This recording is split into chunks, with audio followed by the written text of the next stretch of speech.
Carol's just come back from a run. She's on the phone having a conversation with her mom when all of a sudden her mom hears, "Oh no," and the phone goes dead. Mom starts to panic and she calls the local sheriff's department. She explains that her daughter was recently divorced, and the dispatcher picks that up and says, "Oh wait, so there's an ex-husband? Do you think the ex-husband would do anything?" And Mom's like, "Oh no, not him." I was on the phone with my daughter and she screamed and said, "Oh no," and the phone's gone dead. I regret the mistakes I made during my marriage, and it has nothing to do with any capacity for murder. Welcome to Socialite Crime Club.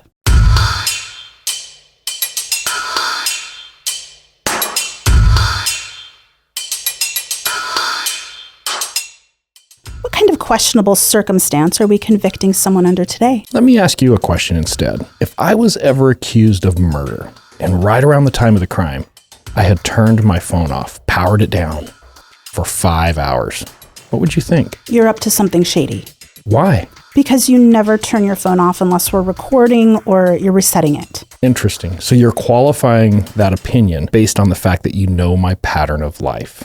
We're going to go back to 2008. Oh, this is a long time ago. Yeah, a little sleepy town outside of Phoenix, Arizona. Just north, about 2 hours, is a little town called Prescott. Okay. Prescott, Arizona. It's actually really nice. Pine trees. They have an old town, almost like an old saloon road just a bunch of saloons. It's kind of cool. I think they're also known for the oldest continuous rodeo. Huh.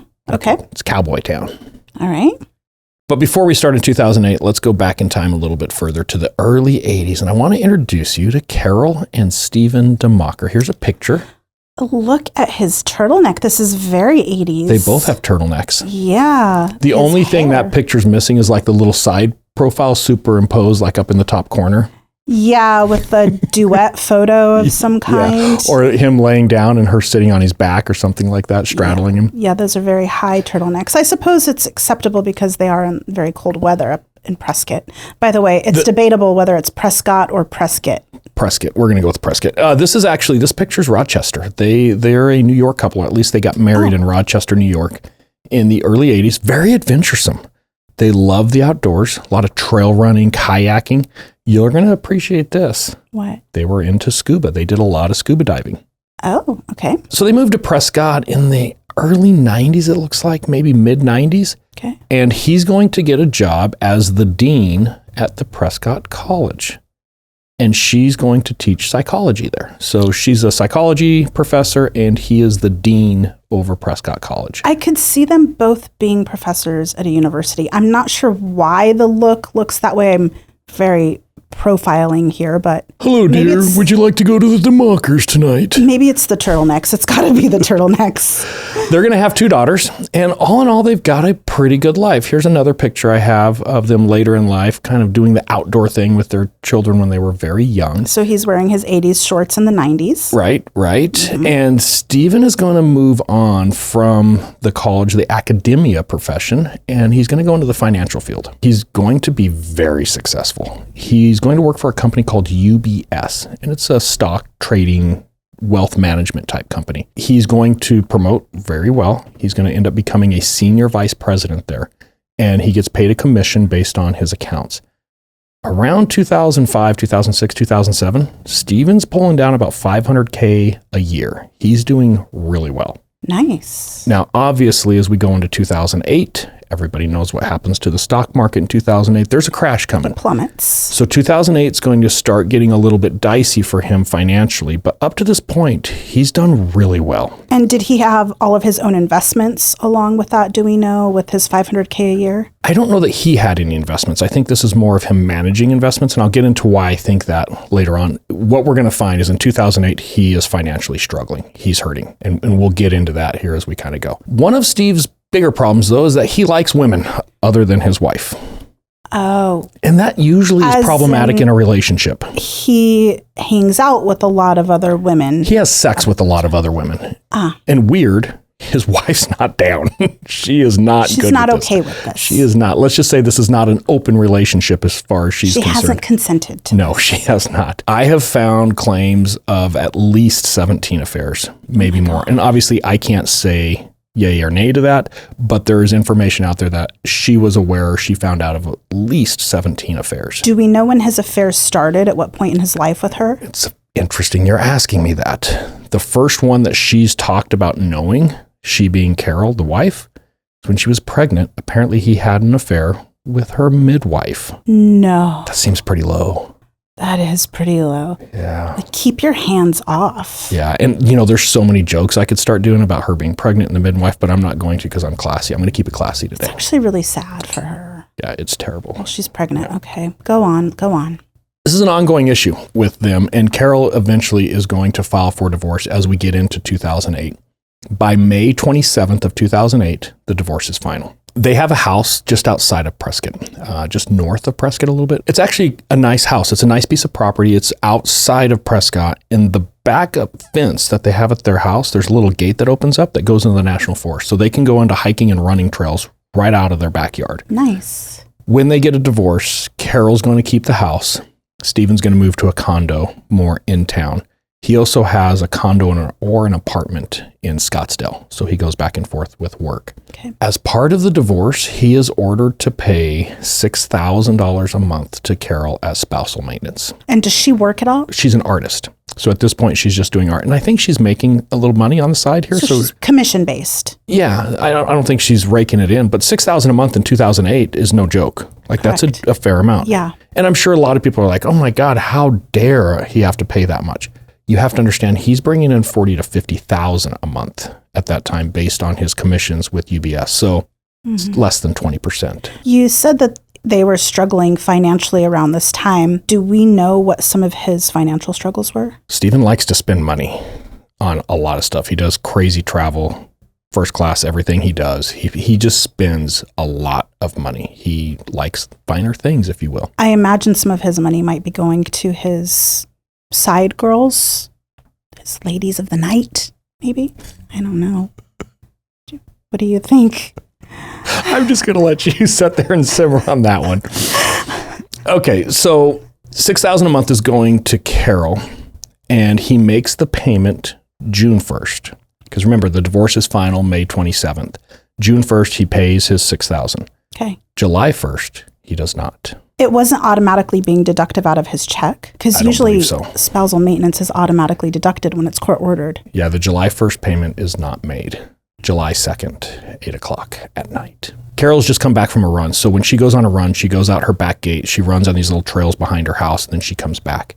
As she comes back in her house, she calls her mother, who's 80 years old. She lives in Tennessee. She's on the phone having a conversation with her mom when all of a sudden her mom hears, "Oh no," and the phone goes dead. Oh my gosh. Mom calls back a couple times, no answer. Mom starts to panic. Okay, something's wrong. And she calls the local sheriff's department, which is the Yavapai County Sheriff's Department. When she gets the dispatcher on the phone, she explains, "I was talking to my daughter. Everything was good. I heard this, oh no, and the phone's gone dead. I'm really worried something has happened. Can you please send somebody to check on her?" So they send a deputy out, and the deputy is walking around the house just looking through windows. And there's a back room Carol used for like an office, kind of her art studio at the same time.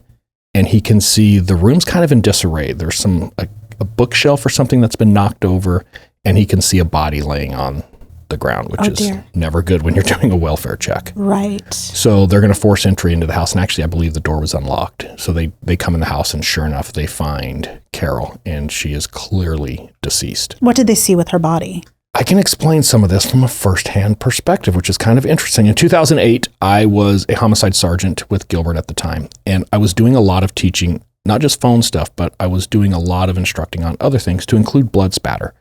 So one of the detectives called me and asked me if I would be willing to drive up there and go through the scene with them to look specifically at the blood, because this was a really bloody scene.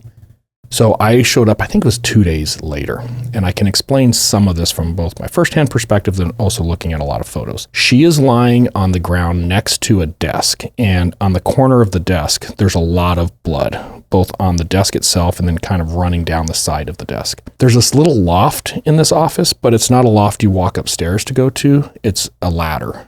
So it's kind of an old school, almost what you would see in like a kid's room where the kids could like a walk bunk. up the ladder. Yes. And the ladder has been moved, and it's been positioned to such a position that If you just took a quick glance, it looks like maybe she fell off the ladder and in that fall hits her head, the side of her head on this desk, and then she falls on the ground. And she has significant trauma to the side of her head where she would have hit on the desk. Anybody who knows anything and you take 2 seconds and you're looking at this, it's staged. The blood on the desk clearly was not there from her falling and hitting the desk. You could see where actually somebody had swiped and rubbed it in a little bit to make it like look. They grabbed her head and rubbed her head around? I think it's more with a hand because you could actually see some finger imprints inside of it. So immediately it's staged. There's other areas where there's voids. And what I mean by void is something very bloody happens where blood is flying all over the place. And then I move this cup and you can see a perfect outline of where there was no blood, but there's blood everywhere else. So there's voids. It's whoever staged the scene knew nothing about what they were doing to stage a crime scene. It was terribly done. Her trauma to the side of the head is significant. Multiple blows, and there's what's called cast off, and we've talked about this with other episodes.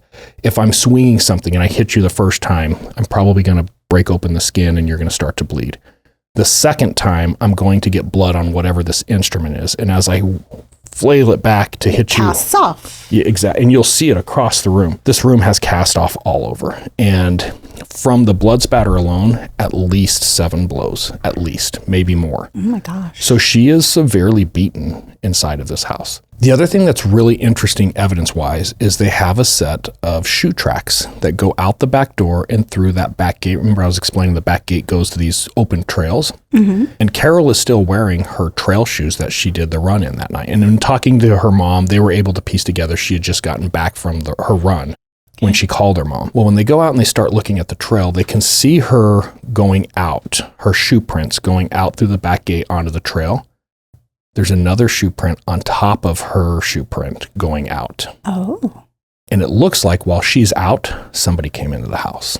Could they identify what type of shoe was on top of her trail shoe? They're going to try really hard. We'll get to that here in a little bit. Because of one pattern on top of the other pattern, it looks pretty clear whoever this person is that came in through the back door did it while she was on her run. As they follow these prints a little further back, they find where it appears this person hit a bicycle in the wooded area there because they could see bicycle tracks, and then the tracks go off the trail kind of to this little hidden area. You can see where somebody leaned the bicycle up in this bush and then walked to her house. And then afterwards walks back to the bicycle, gets on the bicycle, and takes off. Interesting. So it appears somebody came and went from the house by riding a bicycle and then came in while she's on her evening run. But they also came in through the National Forest. Came in through the National Forest, exactly. Interesting. And she's known not to lock this back door. It's small town. It's very common. Well, in small towns, nobody locks their doors. Right. Earlier, I spoke about their 2 daughters. One of their daughters at this time is on a trip abroad, so she's out of the country. The other daughter is at Dad's house, which is this condo in Prescott. How old are the kids at this point? The youngest, I'm going to say, is late teens, early 20s. The other one, early 20s. They're probably maybe a year or 2 apart. They're young adults. Yeah, young adults. Well, Grandma, after she hangs up with Yavapai County, calls Steve. Steve doesn't answer. His phone goes straight to voicemail. And eventually she's going to call the younger daughter who's at the house. And the younger daughter's like, oh, this doesn't sound good. So the younger daughter sends mom a text message. She ends up actually calling and leaving a voicemail like, hey, is everything okay? And it's kind of weird because Steven's not home. At first, the daughter's a little bit confused because something's possibly wrong with mom. Dad's not home. Eventually, Steven comes home and he explains to her, oh, I went out on a mountain bike ride today and I got a flat tire. I didn't have a spare tube. I had to walk all the way back. It took me a long time. So we know for sure they're at his apartment in Prescott, not at his location in Scottsdale. Correct. They are in Prescott. The daughter explains to Dad, hey, Grandma called. Sounds like something's wrong with Mom. I'm going to go over there. Why don't you come with me? And Steven's like, I don't feel comfortable going over there. What if she's with a guy or a boyfriend and she's just not answering the phone? Just don't really feel comfortable. If I leave more of my DNA behind. Yeah, why don't you go over? Mm-hmm. Which I hate this. I've had this with a couple of cases now where parents are allowing children to potentially figure out what happened to another parent when they probably know. And I'm jumping ahead a little bit, but we're going to come back to that. Or worse, they use their children in the commission of a crime. Yeah, it's terrible. And this guy's going to repeatedly do this. The younger daughter goes over there, and when she gets there, obviously there's cops everywhere. They've got the crime scene tape up, and they ask her why she's there, and she explains, my mom lives here, and they do the notification. Sorry to tell you, your mom's deceased. So she ends up calling Dad. She's completely distraught. Then Stephen decides to drive out there, and they're going to interview Stephen when he gets there. And he acts like, I don't know what's going on here either. This is crazy. They're going to take Stephen to the police department, or at least ask him to go to the police department for an interview. He's going to consent, and he's going to explain to them, I went on this mountain bike ride this afternoon. I took this trail, and they ask him, well, what trail? And they have a whiteboard, and he actually draws the trail that he did and explain where it is. Was it anywhere near the house? About a mile. At first, people might think, well, that's not that close. It's about 10 miles from his condo. So he had to drive to this trailhead and then take this mountain bike trail that goes within a mile of the crime scene. While he's there, his battery dies, so his phone is dead, gets a flat tire, he doesn't have a spare tire. So he's out there for 5 hours running late. Just so much going wrong for him. It's a rough afternoon for him, for sure. Now, he puts two and two together very quickly that, hey, you guys think that I did this to my wife? Like, I would never kill my wife. And the detective's like, well, we have to ask these questions. You are the husband or the ex-husband. It's not absurd for us to think that you might have something to do with this. Sure. But Stephen's going to take a pretty hard stance of, it wasn't me. I'm not comfortable answering any more questions. And eventually he's out. Stephen is not an avid mountain bike rider. So number one, him going out for a 5-hour bike ride is not normal. Do we know how long he's had this mountain bike? Is it? I don't, but I've seen pictures, and there's one thing about this case that has always bothered me that nobody has gotten into. The pedals for this mountain bike are clips where you have to clip in. And I used to ride mountain bikes a lot. Stephen claims that the shoes he was wearing were regular trail running shoes, not clips. Mm-hmm. You don't ride a mountain bike on difficult terrain with clip pedals with regular shoes. Extremely uncomfortable. Your feet would hurt. It's really weird. But for some reason, people aren't putting that together. He doesn't normally ride mountain bikes. He's not usually gone for that many hours. And he's also known for always carrying a spare battery. He has spare batteries in his car. He has spare batteries in his briefcase. For his phone. For his phone. Well, he's got to keep up with all his girlfriends. Well, girlfriends, but he's also big in the stock market. He makes his living off of stock. So being able to get a hold of people and people getting a hold of him, and then plus his girls. So he is known to always have his phone with him all the time. So it is a little shady, as you said earlier. Sure. Now, he's not the only suspect. There's a guest house at this house, and Carol, after the divorce, decided to rent it out as a means of a little bit of extra income, and she rents it to a guy by the name of Jim Knack. Jim is also divorced. His wife lives in Prescott as well. They have a child in common. Jim's just a weird guy. He's just goofy, kind of a burnout surfer dude. It's the only way I can explain. Yeah, in Prescott, so he's kind of lost. He's going to be a burnout skier? Yeah, I don't know. It's just weird. He is a goofy guy, and immediately people are saying, hey, this Jim guy's really weird. He lives there, and supposedly he has a thing for Carol. So maybe something happened between them. Do we know how old he was? I want to say he's probably in his early 60s, late 50s, early 60s at this time. Okay. Problem though is Jim has an alibi, and it seems like a pretty solid alibi is, hey, yeah, I get it, but I was watching my son at my ex-wife's house because she was out for the evening.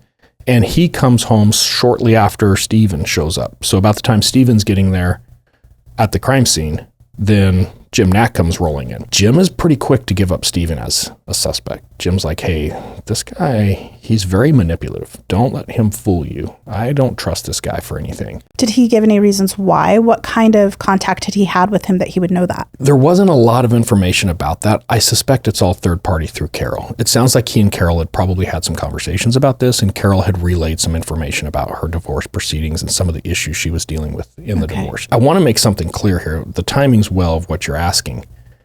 It was not a good divorce. There's a lot of emails and a lot of text messages. Not only was it a pretty tumultuous divorce, they are still arguing back and forth. Stephen is not happy about how much he lost in the divorce and the $6,000 a month at all. He's upset. Was Carol's mom able to give any input to detectives about what their relationship was like, any type of coercion, manipulation that she could speak to? None. And even on the 911 call, when she's reporting the phone went dead and the oh no statement, she explains that her daughter was recently divorced. And the dispatcher picks that up and says, oh, wait, so there's an ex-husband? Do you think the ex-husband would do anything? And mom's like, oh, no, not him. So Mom thinks that Stephen's fine. There's no issues there. They're just going through a divorce. Right. Now, there's one piece of evidence that's going to come out from the house that does put a little bit more of a shadow on Jim Knack. On the kitchen island, there's a magazine. Inside that magazine are some printouts of some of the emails between Carol and Stephen, and they're pretty nasty emails. Okay. Jim Knack's thumbprint is on those emails. So people are curious, why is his thumbprint on these emails that are inside the house? Clearly, he's been inside the house. Maybe she showed them to him. The other problem is the back door, the door that this suspect came in and went out, and there is a little bit of Carol's blood on the door handle. Mm-hmm. Underneath that is a DNA sample that matches Jim Knack as well. Okay. So his DNA is on the door handle that the blood was found. Well, if he knows that much about her personal life, he's probably spent some time in the house. Yeah, but the problem is you're being normal and reasonable and understanding the fact that when somebody's in and around a house, they leave DNA all over that house. Right. It doesn't play well with the defense because the defense is going to say, look, his thumbprint is inside the house on these tumultuous emails. His DNA is on the back door that the blood is on. Yeah, if he's in and out of the house, we would probably expect that. Well, you have to use some objective reasoning in this matter, right? If he's giving a lot of information about personal things and intimate things that he knows about the relationship, it's probably not just him hanging out or her going to his casita all the time to talk about these things. Right, and you have to realize both of them are single, recently divorced.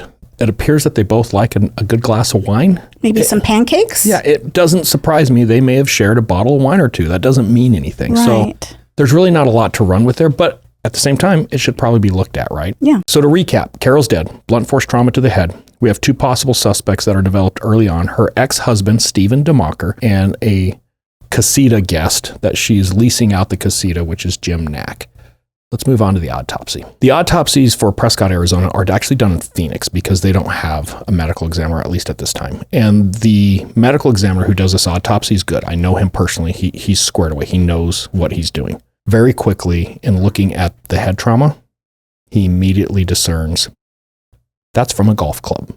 How could he tell what part of the golf club? Like what kind of club? The head of the golf club. Was it a wood, an iron? A wood, yeah. Now, I don't know that he got into that much detail, whether it was a wood or an iron, but he very quickly said the injuries that I'm seeing on the skull are consistent with being struck with a golf club. And he does this quick before anybody else is on to golf clubs. He must see a lot of golf club deaths. Well, it's Scottsdale and Phoenix. You know how all those crazy golfers are. But it's significant that one of the first things the medical examiner sees is golf club, right? And remember that. We'll come full circle to that. Okay. They're also going to take a sample of DNA underneath the fingernails. It's very common in some type of a struggle. Maybe she fingernailed somebody or she scraped her fingernails on somebody. Some defensive mechanisms. And they're going to get a male DNA profile off of these samples, and a really strong one, a full DNA profile. It's unknown, but what we do know, it's not Jim Knack and it's not Stephen DeMocker. Oh, that's kind of crazy. Dun, dun, right? A little bit of what is going on here. And there's a lot of speculation that, well, if she was killed in this violent confrontation, because it did look very violent, and we have a male DNA profile under her fingernails, there is a good chance that that's the suspect, right? Mm-hmm. So potentially that's the murderer. I want to talk a little bit about the nature of the crime. Okay. Golf club. I think it would be weird for Stephen DeMocker to ride a mountain bike with a golf club for miles and miles and miles, and nobody to say, I did see a mountain biker on the trail with a golf club. Across his handlebars. Yeah, right? So right from the beginning, when I first heard this on this case, I thought, well, you would think somebody would have seen him riding around with a golf club, and nobody's reporting that. It is a little different looking. Yeah, it stands out. Now, it's blunt force trauma, but it's not overkill. And I think it was 48 Hours hired this private investigator. I'm not going to bag on him too much, but it was a terrible episode where they obviously injected a lot of thoughts into their episodes. Maybe their own opinions? Yeah, and there's something about, oh, this was, somebody who knew her. It's a bloody murder. Mm-hmm. I think that this was somebody trying to kill her with a golf club. If I hit you 3 times, sure, you're really screwed up, but are you dead? I don't think this is overkill. It was a violent crime, but it's not overkill. Overkill being I stab you 100 times, like you're clearly dead. And then they beat you in the head with a golf club. Right. In this particular case, although it is very violent in nature, I don't know that I would qualify this that immediately it has to be somebody who personally knew her. Mm-hmm. So I've seen this back and forth on this case, and I want to clear up. I'm not going to hang my hat on that one. It's not a good rabbit hole to go down. No, it isn't. The scene being staged, terrible. It was definitely staged. This is not a professional criminal. It is the worst staging of a crime scene I've ever seen. Okay. It's just so unbelievable. And the injuries don't match the staged scene. Like if you fall off a ladder and you hit your head on the side of the desk and then you fall on the ground, you're not going to sit on the side of the desk and bleed for 5 minutes before you accidentally fall onto the ground. Okay. And that's kind of what it looked like. I think this is important because why would somebody stage the scene, even as poorly as it is? Why would somebody take the time to stage the scene? It's obviously a homicide. That's really interesting. Now, you asked earlier about the shoe print. I'm going to qualify where I'm headed here because the testimony and the identification of the shoe was done by the FBI. And I know some people immediately be like, oh boy, here we go. It's pretty straightforward though. And I'm going to defend the FBI on this one. And I'll be the first one to say the FBI's had issues with some of their different units doing some questionable things in the past. They're no stranger to some type of mismanagement within their own crime lab or having some issues with some of the evidence that they're processing. But there are a lot of very reputable and competent FBI agents when it comes to doing their specific role within the unit. So this one, I think this guy's legit. He did a really good job, and it is a unique shoe. So he's going to look at it. Here's a picture of the shoes. They're La Sportiva, and this is the Pikes Peak model. It has a very unique tread print there. Yeah. When they find this shoe print, they go back and they look at Stephen DeMocker's financials. He bought a pair of these. About a year and a half prior to the murder, he bought a pair of these exact shoes. When they look for these shoes in the search warrant, they can't find them. They're gone. And he says, well, I throw shoes out all the time. I do a lot of trail running, and I cycle through shoes a lot. So the fact that he had a pair of these shoes and that they match, that is something. It's not everything, but it's something that has to be looked at. And they're definitely a men's shoe. They weren't Carol's shoe print. No, and they're his size. Okay. The shoe print's his size. Now, the bicycle tracks, they do match the bicycle tires on his mountain bike. However, they also match about 80% of all the other mountain bike tires out there. Very common tires. So that's a little questionable. It's questionable. And if you look at just the shoe, if you look at just the mountain bike tire, However, when you put the two together, we have a guy who was on a mountain bike ride that day, who's admitting to being within at least a mile of the house, who has a pair of shoes that match the shoe prints seen at the house, and it has a mountain bike that matches the tire tracks. So the circumstances are beginning to pile up. Right. And if we look at any one of these things individually, it's very easy to be like, yeah, but 80% of all of them. But when we start combining it, it does add some weight to things here. Now, obviously, they're going to be doing search warrants. They're going to take a lot of pictures, and they do the first search warrant prior to the autopsy findings, and they photograph everything. Then they learn about the golf club from the medical examiner. Hey, this looks like a golf club. And one of the detectives is thinking, hang on, bring those pictures back up. And they're looking at the pictures in the garage, and there's a shelf on the garage, and there's, the little club socks or the little golf club socks. Yeah, hats. I have one that's a unicorn, and you have one that's a taco. Yes, but they make the smaller ones for the different sizes, right? Yeah. There's a number 7 Big Bertha wood cover on the shelf, and it's right next to his mountain bike and his mountain bike helmet. So his bike was still there at the house. So they're looking at these photos and they're thinking, okay, this is weird. Somebody took the club sock off, if you will, the club hat. Did they get DNA off of it? Well, no, they didn't take it. They just took pictures because at the time they didn't think anything about a golf club. So when you're just looking through a garage, you don't know anything about a golf club and you see it, you wouldn't think much about it. But now that the medical examiner is saying, hey, I think a golf club is the weapon here, the one detective is like, it seemed out of place when I saw it and I didn't really think about it. So they look at the pictures and sure enough, there it is. So they write a second search warrant. They're going to go back and get it. And? It's gone. Can't find it. Oh my gosh. He has a bag of clubs. Mm-hmm. It's the only club missing from that bag. And it was his golf bag? It was his golf bag. And we're going to get more into how we know it's his golf bag. Were there any other golf bags around? Did Carol have He has a couple of golf bags. All right, I'll cut to the chase. I was going to bring this in later, but you're going to keep pushing me till I do it. He's left-handed. These are custom-made left-handed clubs. Oh. And I won't say they're rare, but it does add another level of totality of circumstance issue. Right. So let's just cover this one right off the bat. It was probably his favorite club, too, that he used on the golf course. I am pretty nasty with my 7-iron. I'm not going to lie. And I pretty much use the same 2 woods over the entirety of a golf course. Even to putt, because you suck at golf. Except to putt. But they're going to confront him with this, like, hey, buddy, where's your golf club? Guess where his golf club is? A couple weeks earlier, he took it to Carol's house because Carol was going to have a yard sale. And he thought, oh, here, Carol, just sell this club. I don't use it that much. Oh, I'm going to take the cover off of it before I give it to you. But it's interesting that he does that because now think about this. He's not riding a mountain bike with a golf club. The murder weapon is already at her house. Right. It's another layer of, okay, that's a little Did weird. they find any of his shoe prints around like the garage area? Was there any way Just to through see the back anything door. like that? Yeah. Okay. So what happened to the golf club cover? He gave it to his attorney. Why? And he thought it was suspicious that he has this golf club cover. So he thought, I don't know if I should give it to the cops or I should give it to the attorney. I'll give it to the attorney. Maybe this doesn't matter, but is the attorney based in Prescott or are they based out of the Phoenix, Scottsdale area? Phoenix, Scottsdale area. Okay. Let's piece this together. Cops do a search warrant. They take a bunch of pictures. They leave. They find out from the medical examiner a golf club was used. They remember seeing this golf club cover. They come back to the house. The cover's gone. And it's a lefty golf club. It's a lefty golf club, but the cover's gone. In between the first search warrant and the second search warrant, just because he thought it was weird, he decides to give this golf cover to his attorney. Yeah, why would he go back and get it? They're going to arrest him. About 3 weeks later, they put enough of a circumstantial case together that they feel comfortable with an arrest, and they're going to get an indictment. There's no direct evidence. There is no smoking gun. There's no smoking club on this case, right? It's going to be really heavy on the circumstantial. The bike ride, his admitting to being on a bike ride, the tracks are obviously a huge component. The missing golf club.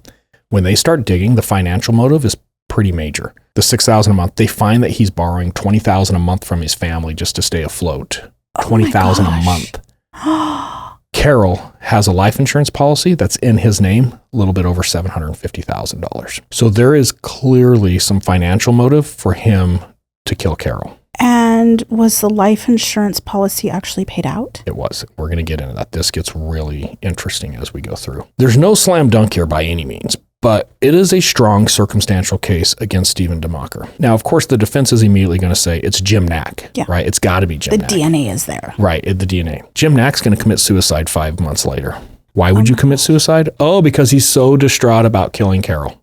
Maybe not because his name is getting dragged through the mud. Jim Knack just had a lot of issues going on in the first place. But this is going to become the red herring of this case is that, look, this guy killed himself. He was living on the property. His thumbprint is inside the house. His DNA's on the back door. This is the guy. They've got the wrong guy. It's a great story. And when they really go back and start digging into his alibi, his kid, who he was babysitting, was like, yeah, I kind of got bored in the middle of the night, so I started playing video games in my room. I don't know if he was here or not. He could have been. So now there's all this conspiracy. Did he leave and come back? Like, what's happening?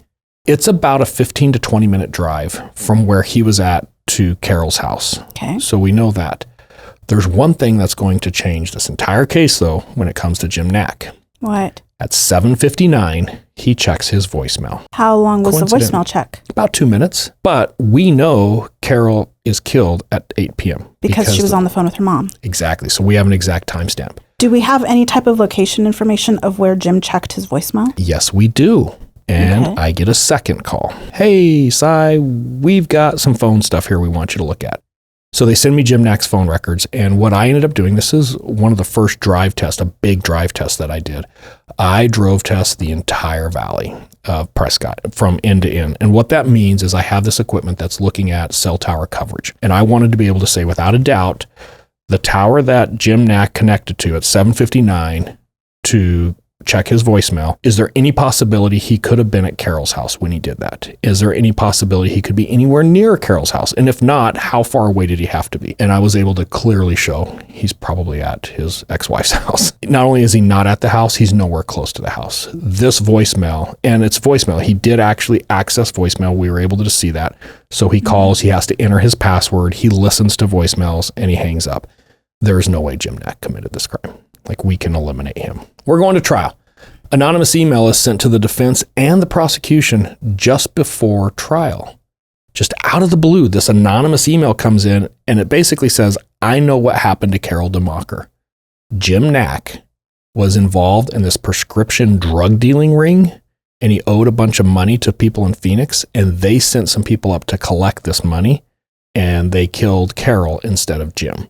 Here's all the details you need. So somebody is coming forward with this amazing evidence of here's what happened, here's why it happened, and you guys need to be looking at Jim. They want to be able to say it's a dyslexic cartel member, but they're not bright enough to come up with that. Correct. Okay. This case kind of changes because the email is sent both to the prosecution and the defense at the same time. And it's anonymous. This sender actually says anonymous on the email. So whoever did it intended to send it as they created a Gmail account just to make this email. But what is the benefit of that for that person? Someone who's going to do that wants something out of it. Why you would they? think so, right? Yeah. What's interesting is they decide, okay, let's go confront Stephen about this. So they do a jailhouse interview with Stephen and they show him this email and he reads it and he just starts bawling. One of the detectives asks him, why are you crying?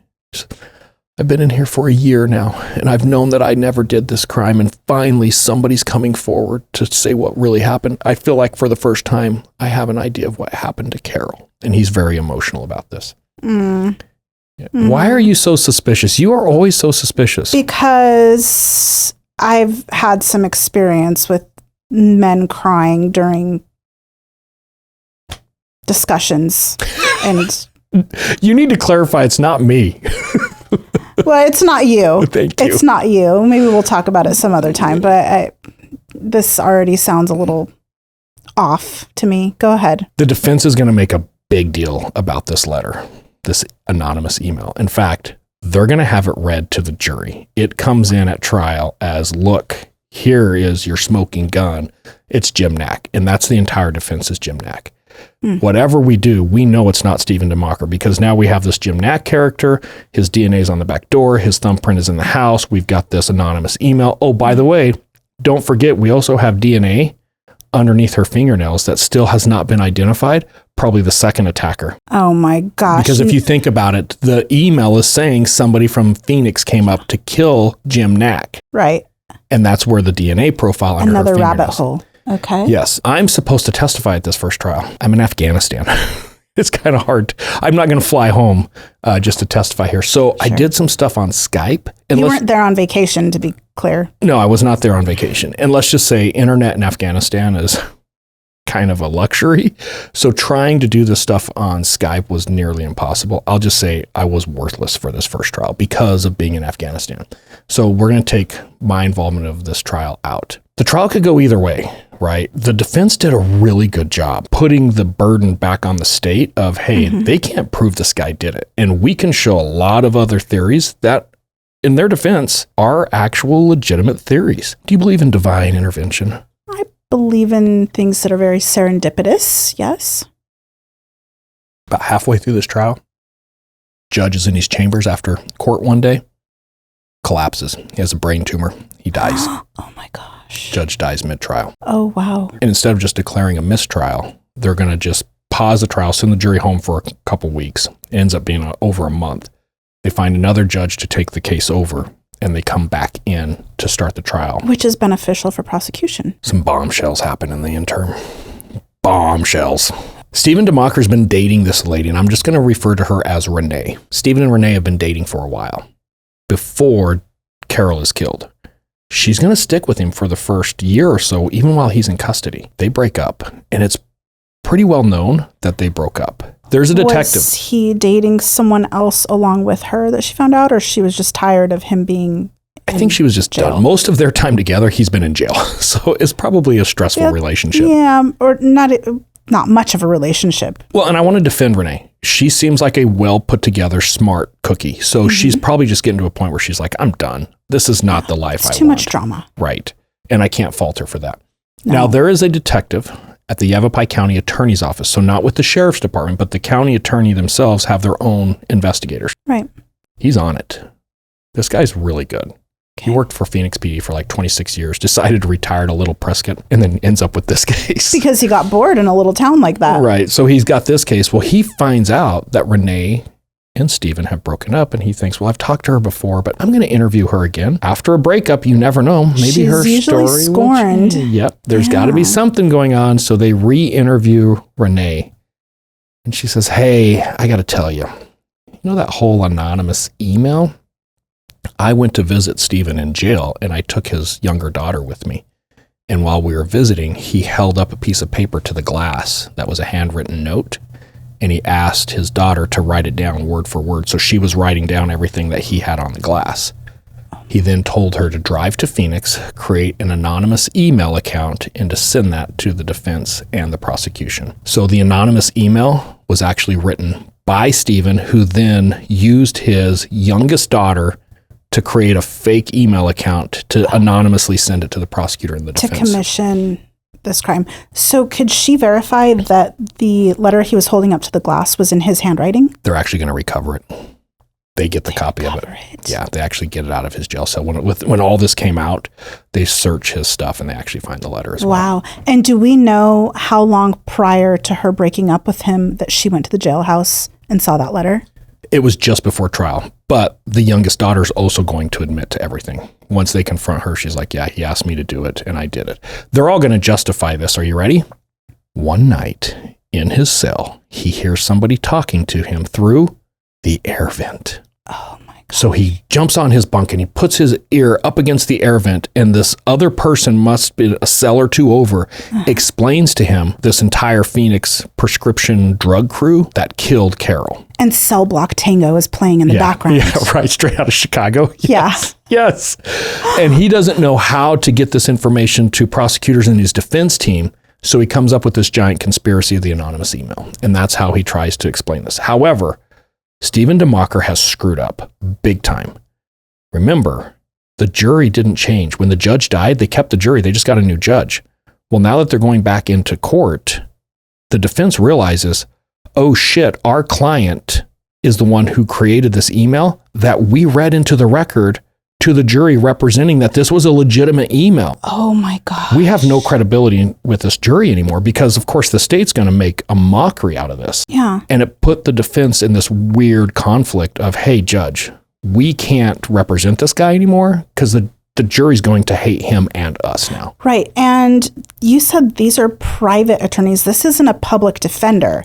These are private attorneys that he hired out of the Phoenix area. Really, really good defense attorneys. We'll get into this. And those defense attorneys don't do anything pro bono. No, and they're not going to play around with something like this where now their credibility is really being questioned, because now, of course, the question is, did they know? Were they part of this? Right. Mistrial. It's over. So they're going to have to go to a second trial. Now, I want to make something really clear to our listeners. Time is always on the side of the state. Prosecution is who does better the longer a case goes. Things get turned up, things get discovered, conversations change. Usually, and when I say usually, 99% of the time, the longer it takes to go to trial, it becomes very beneficial for the state. Rarely does it help the defense. And this is a perfect example. The longer it goes, the worse it's going to get for Stephen DeMocker. Now, part of this is him. Like, he's creating these issues, right? Sure. But now we have a mistrial. Renee has a little bit more to tell us. Hey, just before the arrest, Stephen and I used to go walking on the golf course. His condo was right on this golf course. And we would walk around the golf course at nights. And one night when we went for our golf course walk, he stopped at the front closet and he got a duffel bag and a garbage bag. And he took it with us on that walk. And about halfway through the walk, he buried it on the side of the golf course. Oh my God. Just a normal walk between lovers. And they're like, what are you talking about? And she's like, well, he was really worried he was going to get arrested, and he was talking about running. He was going to flee. And inside the bag, he has cash, hair dye, maps, clothes. If he was ever able to escape, he has this bag ready. It also leads him to a storage unit down in Phoenix where he has like this motorcycle that he bought all staged up, ready to go. Oh my gosh. She's just going to head to Tijuana? That's kind of what it sounded like. I don't know Tijuana, maybe a little further south. But yeah, so now it's like, okay, this isn't good either. And then the last piece of this that's going to start coming together is the life insurance. The defense attorneys in the first trial actually tell the jury, hey, stop with the life insurance. Yes, it was $750,000. Yes, it was in Stephen DeMocker's name. However, he's made it very clear from day one, that's the girl's money. And if you look at the payout from the life insurance company, you'll see the life insurance company, it went into the girl's accounts. That was all paid to the girls, Okay. who then sent it to their grandparents, Stephen DeMocker's parents, who then sent it to the attorneys.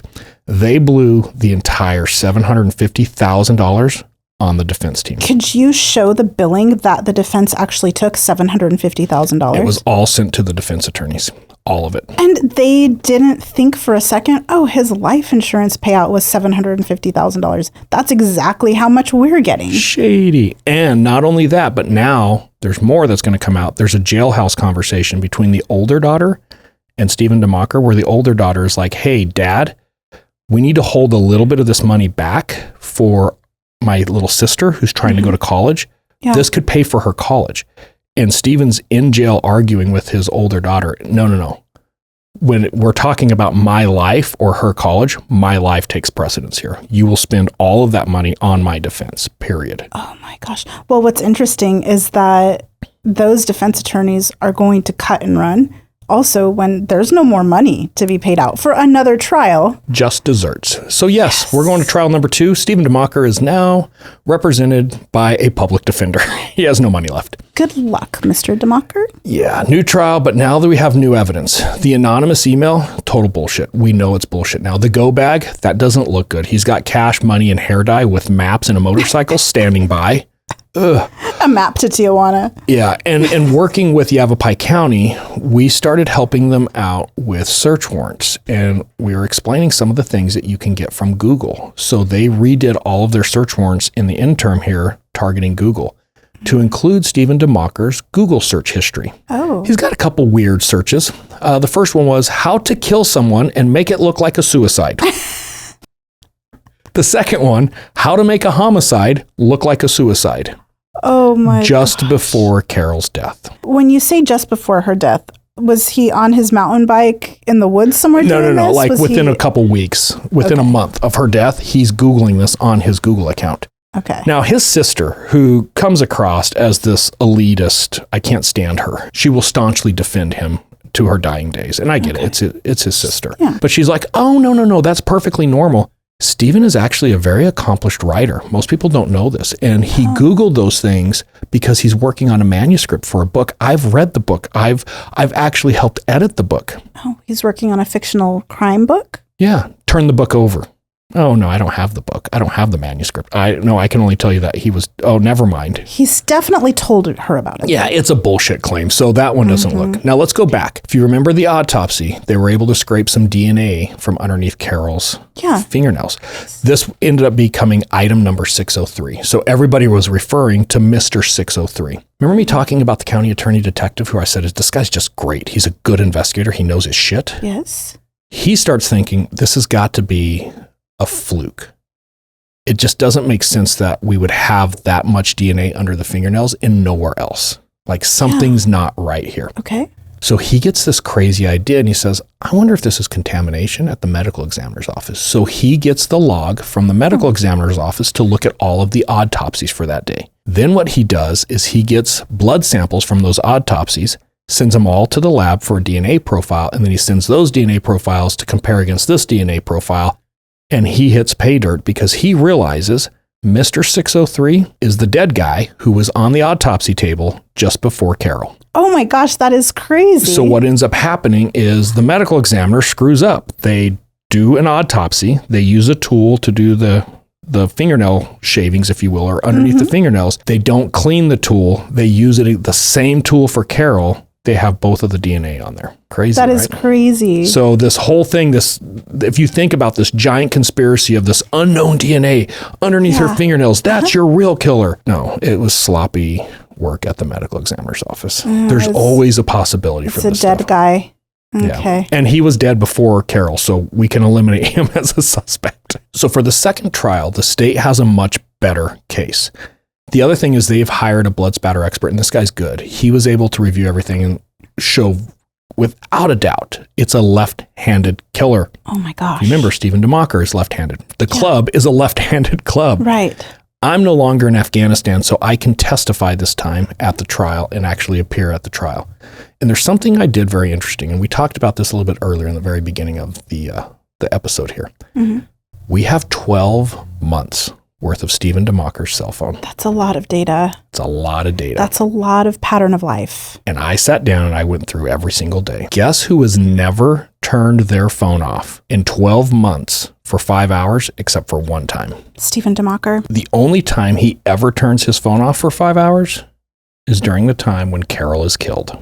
Oh my gosh. That's significant. It is. It's significant enough to be able to have time to bike out to somewhere, to get a golf club, to whack her over the head a handful of times, figure out how he wants to manipulate the blood to make it look like. And what was he doing on Google? He was researching how to commit a crime. He probably ran across, hey, dummy, make sure not to take your cell phone. So he turns his cell phone off for 5 hours. Well, it's just enough time to kill somebody. And we were talking about pattern of life. I have had other cases where I've looked at and people have been like, oh, but they turn their phone off.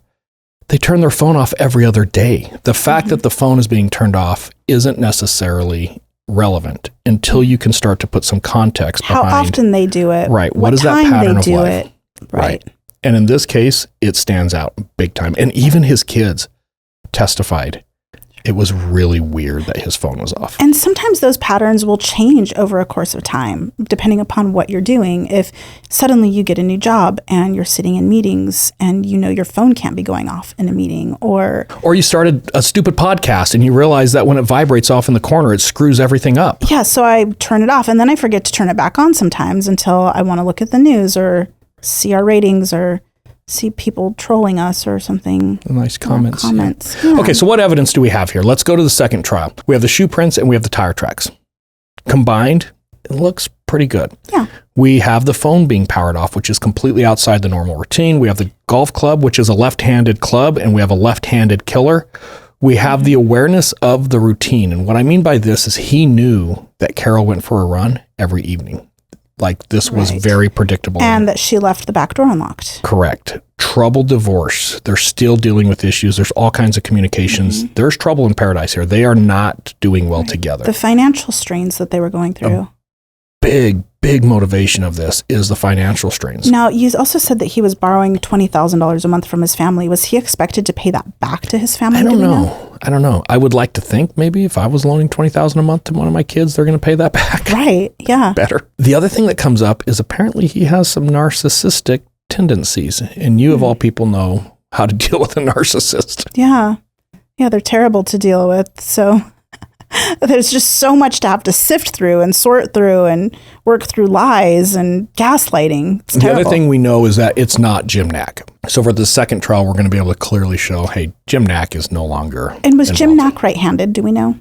He was. And then, of course, you throw those Google searches on top of all this. You know, we don't have the smoking club, but we have a lot. The jury's going to come back unanimous as guilty. Right. It's the totality of the circumstances that eventually caught up with him. Yeah, big time. It's his own doing. If he wouldn't have tried to get his younger daughter to do this conspiracy of the anonymous email, he probably would have been acquitted on that first trial. Did his daughter have to appear in court to talk about doing that email? She did. Oh my gosh, how terrible for her. Oh, these poor kids. The real victims, not that Carol's not a real victim, but hey, once you're dead, you're dead. The real victims who are having to live through this horrific thing is the kids. Like 100%. It's terrible. Right. So the judge, he's not going to pull any punches on the sentencing.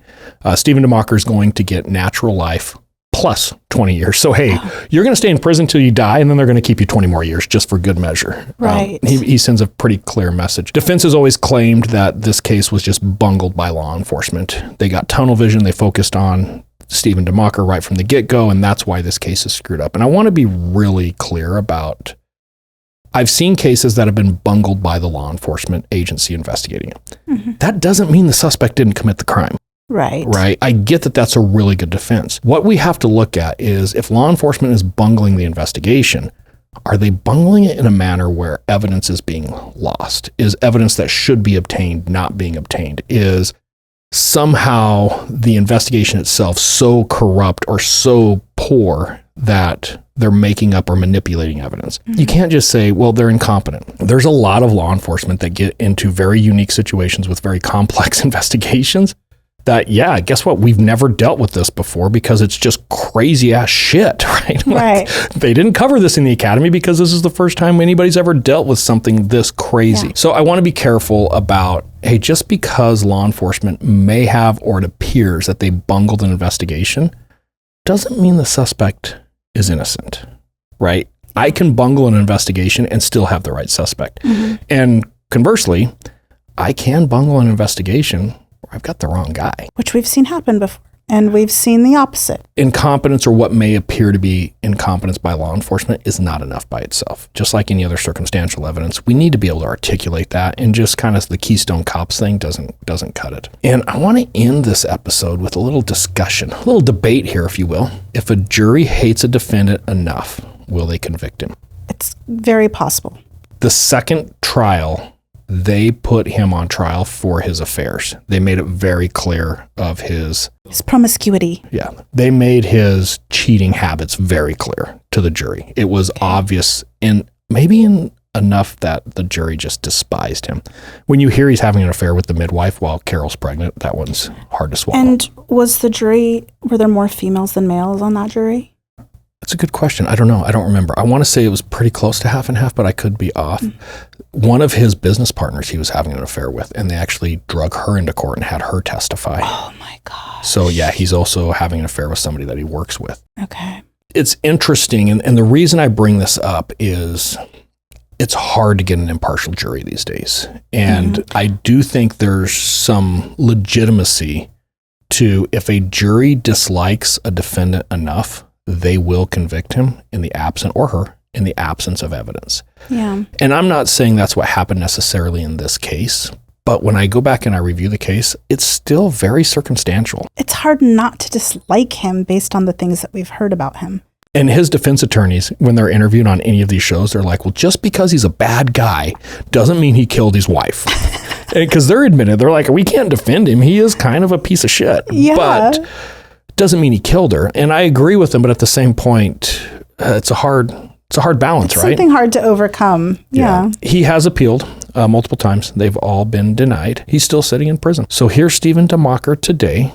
Oh, he's very old. Yeah, he's not looking good. Yeah. Prison's probably been rough on. And keep in mind, he was living off the golden spoon for a long time. Yeah. Prison's probably been really rough for him. Meals aren't so good anymore, are they? Yeah. So at the end of the day, don't kill your wife. It's pretty simple. Or your ex-wife. Yeah. And don't try to stage a scene if you don't understand blood spatter. Next week's going to be a fun episode. I'm going after all of the trash talking trolls. All of our little troll boogers. Join us next week, socialites, for X Marks the Spot. He's going to get married young. He gets divorced. She took half. They always do. He gets married again. Divorced again. She took the other half. They always do. So now he has nothing. Well, then he gets married a third time. Oh my gosh. And because he's such an ass clown, it doesn't go well either. So he is now going through his third divorce. And he's like, not this time. I'm tired of giving up half of my half of my half.